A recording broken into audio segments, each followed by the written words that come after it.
안녕하세요. 김광선입니다.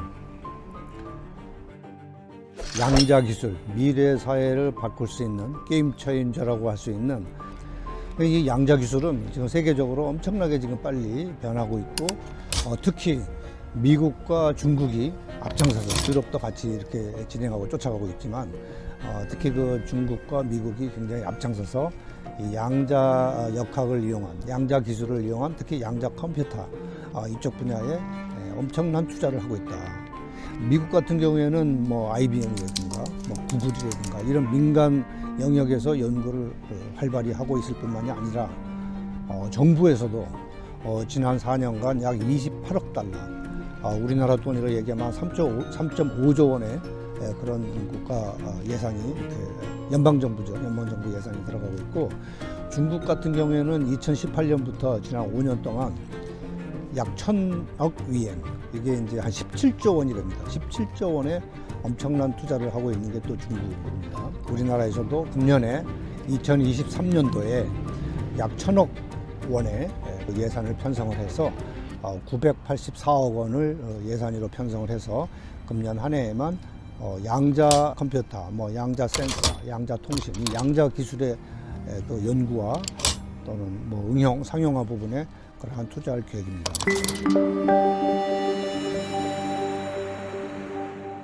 미래의 그 게임 체인저라고 할 수 있는 양자 기술에 대해서 이제 얘기를 하려면 양자 역학에 대해서 사실을 얘기할 수밖에 없습니다. 근데 이제 양자 역학은 우리가 지금 살고 있는 이 세상은 우리 눈에 보이는 세상, 어떻게 보면은 이 학문적으로는 거시적인 세상이다, 이렇게 얘기를 할 수 있고, 이 양자라는 거는 뭐냐면 기본적으로 이 세상에 존재하고 있는 모든 물질의 기본을 구성하고 있는 최소 단위가 사실은 원자거든요. 이 원자의 운동 에너지와 운동과 에너지의 어떤 거동 현상을 연구하고 공부하고 해석하고 성질의 특정 부분을 찾아내는 게 양자 역학 부분입니다. 그리고 양자 역학 이 미시적인 분야의 연구 분야는 주로 물리학과에서 물리학 교수님들이 또는 물리학자들이 전공을 열심히 하고 있고요.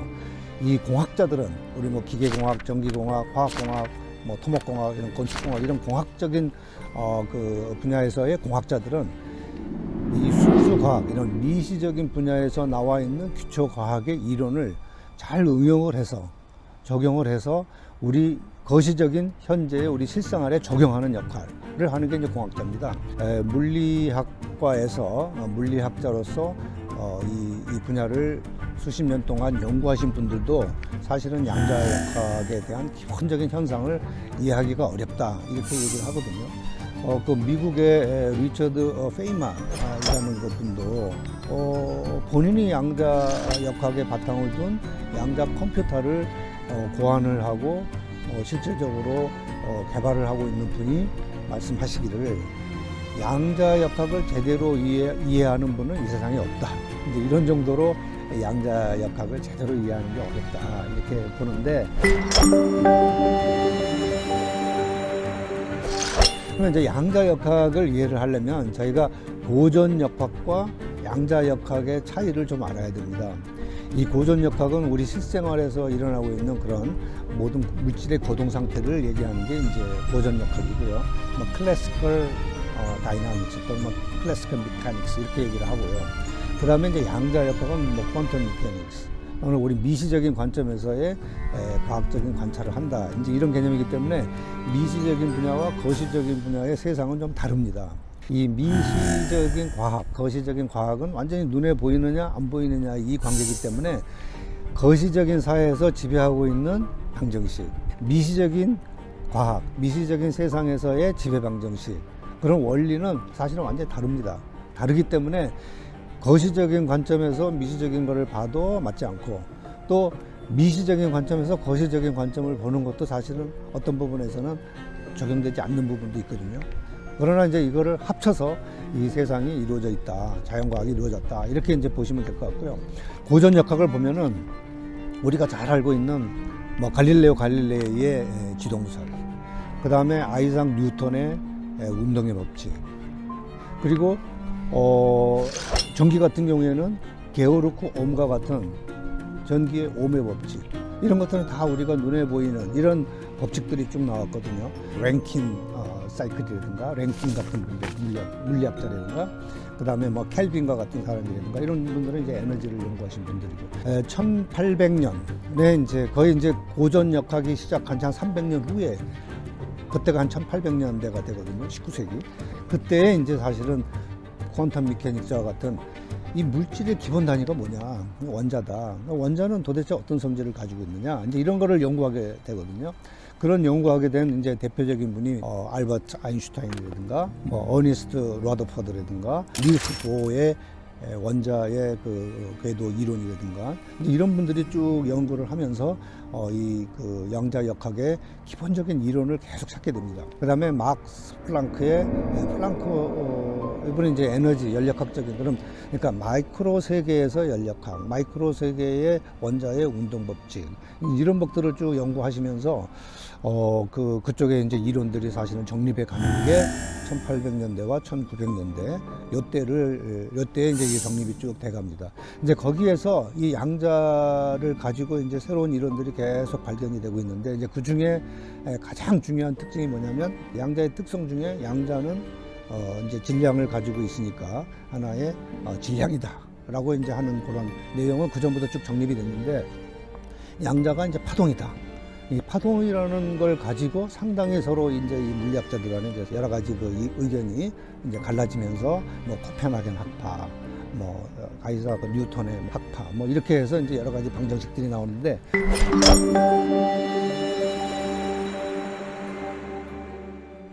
그 중에 이제 양자의 그 대표적인 그 양자의 성질을 얘기하는 대표적인 것 중에 뭐 많은 분들이 알고 있지만 슈레딩거, 에르빈 슈레딩거.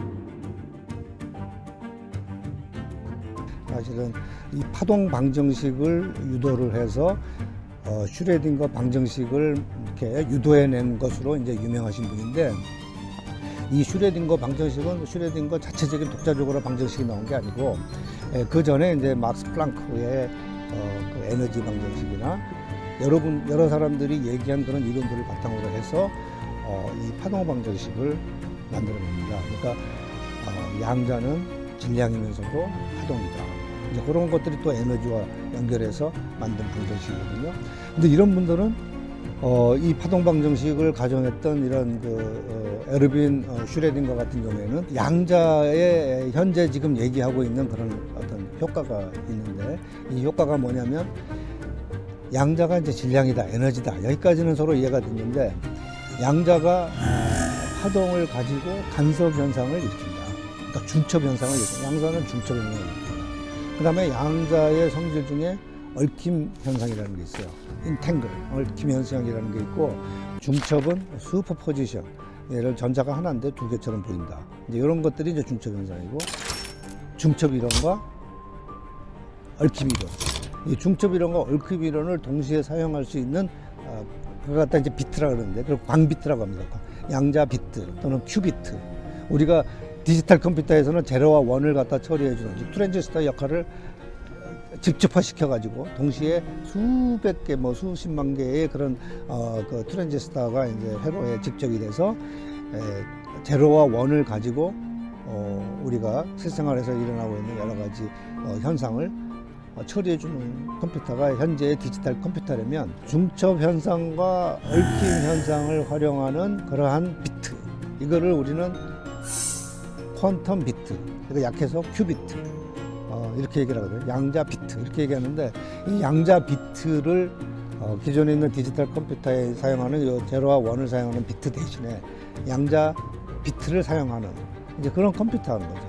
완전히 기본적인 그 비트가 다르기 때문에 기본적인 단위부터 다르고 그다음에 이제 컴퓨터의 그 구조 비트가 있고 로직 게이트가 있고 그다음에 이거를 갖다 전부 연결시켜서 컴퓨터의 역할을 할 수 있는 그런 스트럭처가 있어야 되는데 근데 운영체제에서 돌려주려면 결국은 그 체제에 맞는 OS 운영체제가 나와야 되는 프로그램이 나와야 되는 거죠. 또 그 프로그램 속에 들어가는 이런 그 큐비트를 활용하는 거기에 아주 적합한 랭귀지와 프로그램을 해줘야 결국은 양자 컴퓨터가 기존에 현재 나와 있는 뭐 슈퍼컴퓨터 또는 기존에 있는 컴퓨터를 보다 더 성능도 우수하고 정확도도 더 높은 이런 컴퓨터가 될 수 있겠습니다.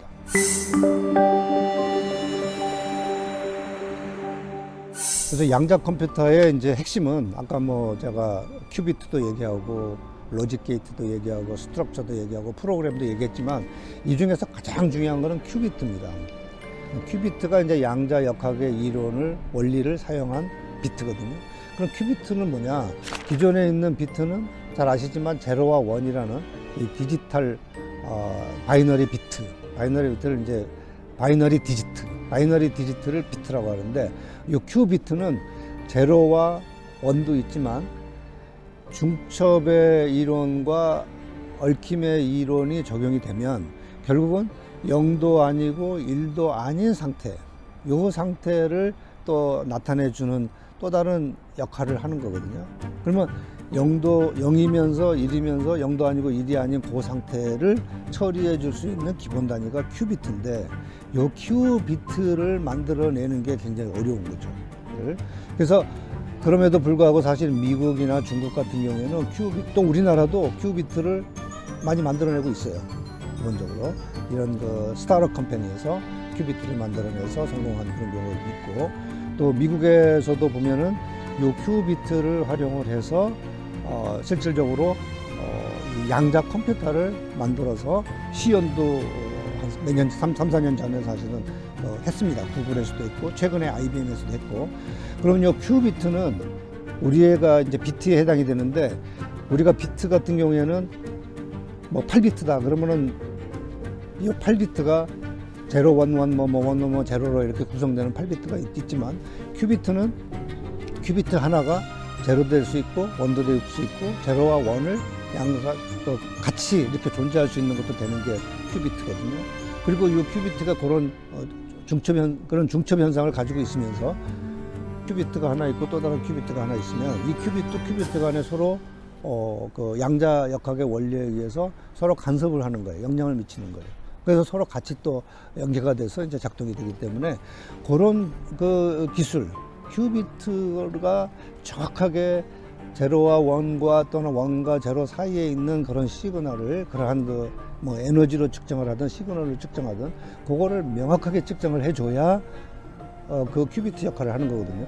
근데 우리가 만약에 바이너리 디지트 비트에서 그러니까 일반적인 그런 컴퓨터에서 제로와 원이 있는데 제로와 원을 탁탁탁탁 만들어 줘야 이게 명확하게 이 비트를 이용한 컴퓨터가 제대로 작동을 하고 에러가 없는 거거든요. 근데 제로와 원을 제대로 안 만들어 주면 컴퓨터가 문제가 생기겠죠. 근데 이 큐비트 같은 경우도 가장 중요한 거는 큐비트가 가장 기본적인 단위로서 이 본인의 역할을 정확하게 아주 신뢰성 있게 해줘야 우리가 이 컴퓨터가 제대로 작동이 된다. 현재 그 양자 컴퓨터의 그 현재 수준은 현재 미국 같은 경우에는 큐비트를 127개의 큐비트를 사용을 해서 컴퓨터를 만들어서 이제 실질적으로 테스트를 하거든요. 이 컴퓨터의 성능을 테스트할 때는 무슨 뭐 비트 하나의 성능을 테스트하고 뭐 이런 거를 테스트하는 게 아니고 뭐 CPU가 있고 메모리가 있으면 CPU가 메모리 사이에 있는 뭐 속도가 얼마고 뭐 이런 걸 테스트하는 게 아니고 아예 컴퓨터를 하나 구성을 해 놓고 컴퓨터 시스템을 구성해 놓고 이 컴퓨터 시스템에다가 우리가 돌리고자 하는 프로그램을 집어넣고 이거를 실질적으로 돌립니다. 뭐 시뮬레이션을 하든 계산을 하든 이렇게 돌려서 그 계산 속도와 정확도를 체크를 해가지고 이 컴퓨터가 속도가 다른 컴퓨터보다 더 빠르고 또 정확도도 더 빠르다. 이렇게 이제 체크를 하기 때문에 이 양자 컴퓨터도 양자 컴퓨터를 하나 만들어서 이 양자 컴퓨터에다가 우리가 고전적인 또는 기존의 컴퓨터에서 돌아가고 있는 똑같은 프로그램을 여기다 돌리는 거죠. 이렇게 돌려서 우리 양자 컴퓨터가 기존에 있는 기존 컴퓨터보다 훨씬 더 속도도 빠르고 정확하다. 이렇게 증명을 해줘야 우리가 이 컴퓨터가 양자 컴퓨터가 이제 활용이 되고 상용화가 되는 건데 큐비트가 2개 있다. 그러면은 이제 제로가 원이 있고 제로가 원이 있고 이제 큐비트가 2개가 있으니까 뭐 사실은 2의 자승, 4개가 이제 4개의 경우가 성립이 되죠. 근데 기존의 비트 같은 경우에는 기존의 비트도 2비트면은 0, 1, 1, 1, 뭐 1, 0, 1, 1, 1 이렇게 해서 0, 0 해서 4개의 경우가 생기지만 이 큐비트는 동시에 4개가 생긴다는 거죠. 여기서는 한번 쫙 스캔을 하면서 걸리지만 이쪽에서는 동시에 생긴다. 이제 그게 하나 있고. 근데 만약에 큐비트가 3개면 2의 3승 8배가 되는데 이 8배가 기존에 있는 이 8배하고는 또 다른 개념으로 중첩이 되면서 또 이 비트가 서로 얽혀 있기 때문에 이 자체가 병렬 프로세싱이 되는 거예요. 우리가 여러 가지 데이터를 처리해서 이제 의사결정을 하게 되는데 이 데이터를 처리해서 나오는 그 의사결정을 누군가가 옆에서 이렇게 볼 수 있거나 해커가 나타나서 이걸 가져간다면 엄청난 그런 문제가 생길 수가 있는데 기존에 있는 컴퓨터는 그냥 바이너리 디지트 비트를 이용을 하고 있고 그다음에 이쪽에서도 사실은 그 비트를 이용을 해서 그 비트에 이제 랜덤 넘버를 서로 주고 받으면서 그 랜덤 넘버를 서로 양쪽에서 이해를 하면서 이제 보안 문제를 서로 이렇게 지키고 있는 그런 것들을 지금 현재도 활용하고 있거든요. 물론 그것도 이제 뚫고 들어가기가 쉽지는 않지만 이제 그럼에도 불구하고 현재 있는 랜덤 넘버를 제너레이터 하면서 보안 분야의 그런 여러 가지 기술들이 있습니다. 이제 이 분야에 또 BB 연구자 이름을 따서 BB84라는 이런 보안 코드도 있는데 이제 이런 코드도 기존에 접근하기가 이제 어렵지만 이 양자 컴퓨터에 의해서 큐비트와 같이 큐비트를 이용하고 새로운 스트럭처, 새로운 프로그램으로 이것이 진행이 되고 통신도 마찬가지로 기존에 있는 디지털 그런 통신에서 한 단계 더 나가서 이 양자를 이용한 통신인 경우에는 어떻게 보면 원자의 이동을 측정을 해서 통신을 하는 거니까 상당히 보안 문제에서도 새로운 스트럭처 때문에 보안이 굉장히 높다. 보안 레벨이 굉장히 높다. 그리고 이제 제가 좀 이렇게 조사를 해본 결과에 의하면 양자가 이제 통신을 하면서 빛의 속도로 통신을 하면서 만약에 저쪽에서 해커가 이 신호를 가져가면 거기서 잊어버린다. 이쪽으로 도달이 안 된다. 도달이 안 되면은 이거 해커가 됐다는 거 알고 다음 조치를 할 수 있는 거니까. 그러니까 또 이 해커가 돼서 이 양자의 신호를 가져간다 하더라도 워낙 또 이 변수가 다양한 변수를 도입하고 있기 때문에 해석하기도 쉽지가 않다. 그래서 보안 사이버 시큐리티 또 해커에 대응할 수 있는 그런 훌륭한 기술이 양자 기술이다 이렇게 봅니다.